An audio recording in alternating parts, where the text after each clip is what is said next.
In the following short segment, I want you to listen to a noise. It's a metal against metal sound.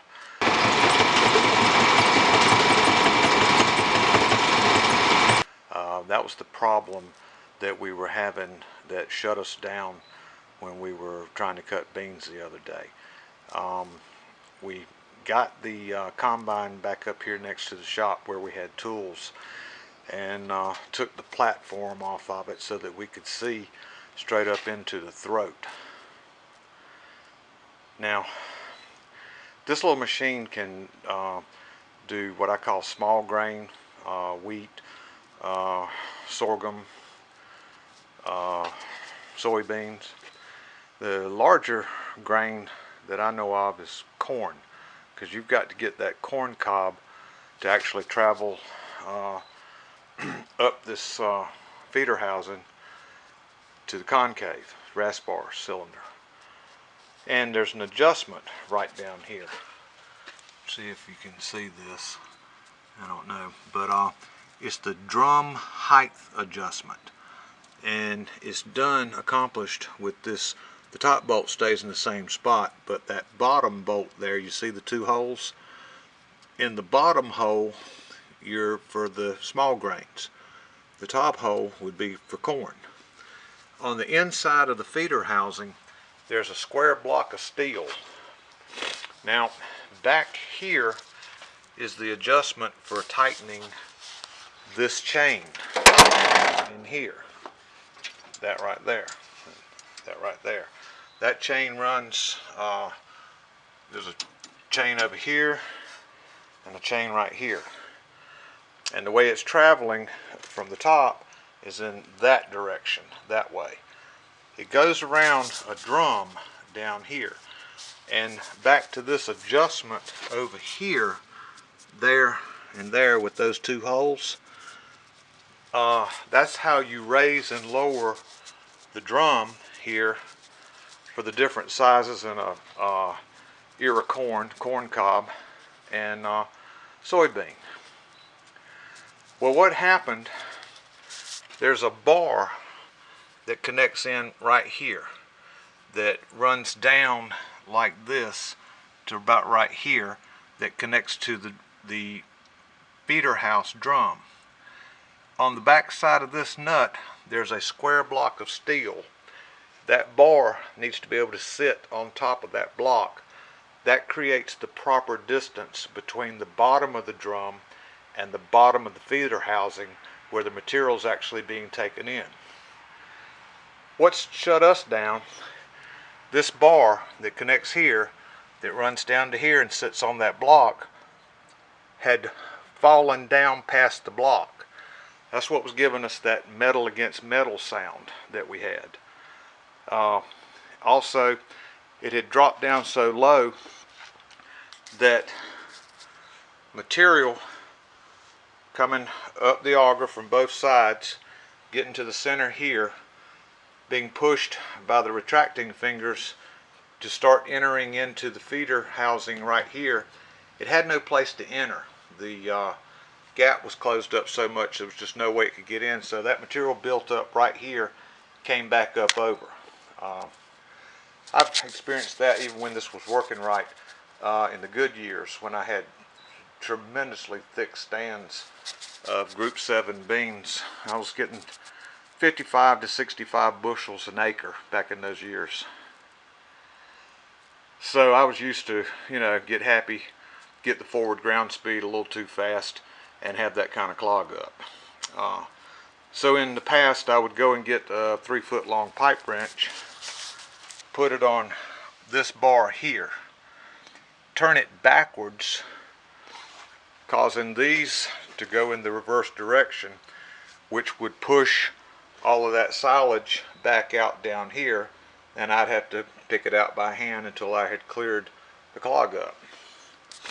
After the third time of clogging this thing up and traveling less than 10 feet, I knew something bad wrong here. And when I listened to that noise sound, I said, uh-oh, that front feeder house drum has dropped down again. Well, Scott and I got the head off of this combine, the platform here, and I said, Scott, I've got to run these beans to the mill. I got no way to store them. If we have another heavy dew tonight like we've had the last 2 nights, they'll get wet and they'll be ruined. You stay here, and this is what you need to attempt to get into. This housing right here had to be removed so that we could get clear access to what we needed to work on. Well, when I got back, Scott had that off, and he was not with me years ago when I had been through this before, so I didn't really expect him to understand that part up inside of here. When I walked back up, if you saw that piece of the video, which I'm going to I've reincorporated into this, you heard that metal against metal sound. Now, I just re-recorded a piece that you'll be able to listen to, and there's no metal against metal sound.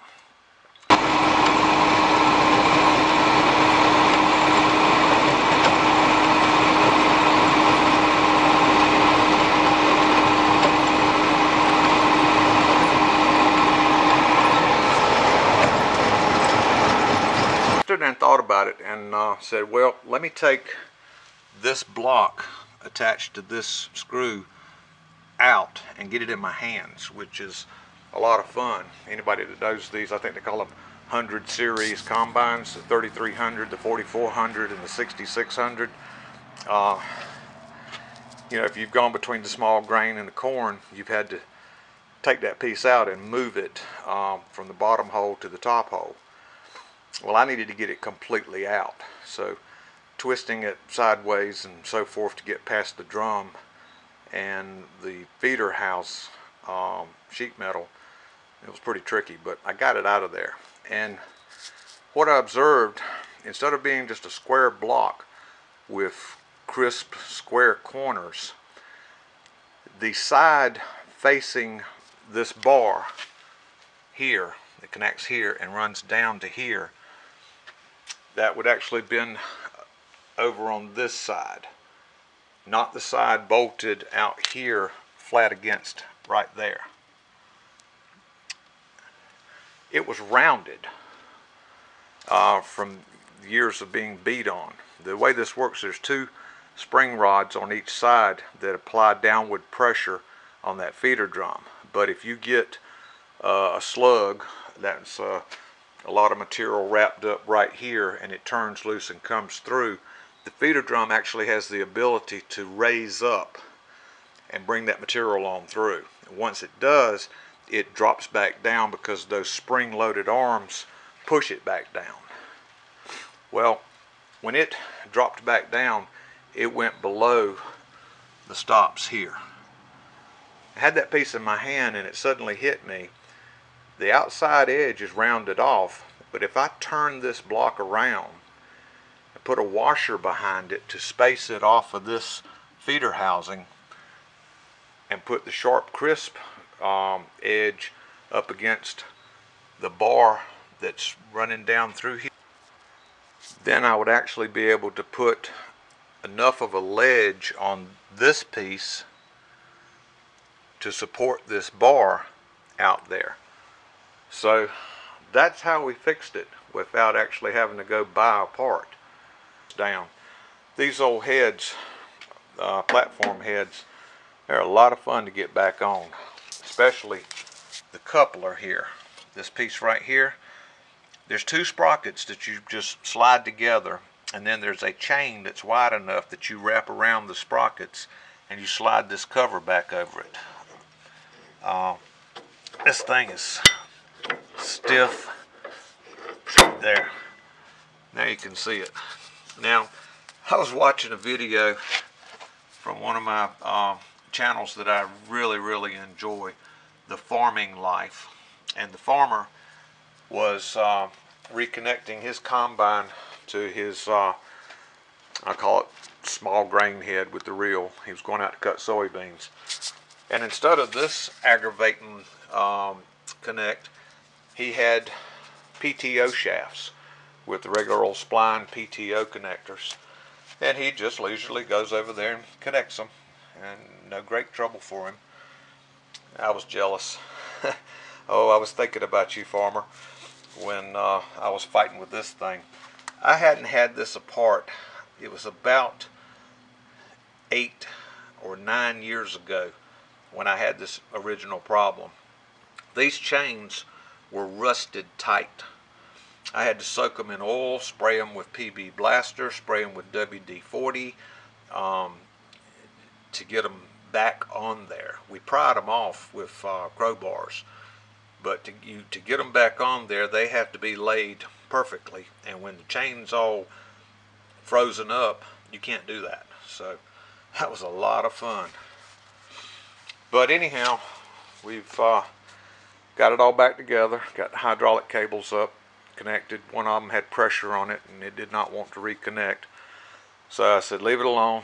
Let the machine sit overnight. Pressure will bleed off the system and we'll connect it tomorrow. So, breakdowns are fun. I thought about you too, Bandit. You're a crafty man making that head for your 95, your combine. You went through a lot of work there, man. And but I'm glad I watched your video because it made me think about my retracting fingers. I've had the joy and fun of replacing a lot of these where the original bolt here or fastener device was wore off so bad you had to just basically get in here with a grinder and grind it off to get this piece out. But if you let this piece of rubber wear sufficiently, this finger, well, you see the ones that are short down there as they're retracted, and hence the name retracting finger, it can actually drop back inside of this auger drum and do massive damage. So that's something you need to keep an eye on as your machine ages and you get some wear on it. Well, folks, thanks for watching.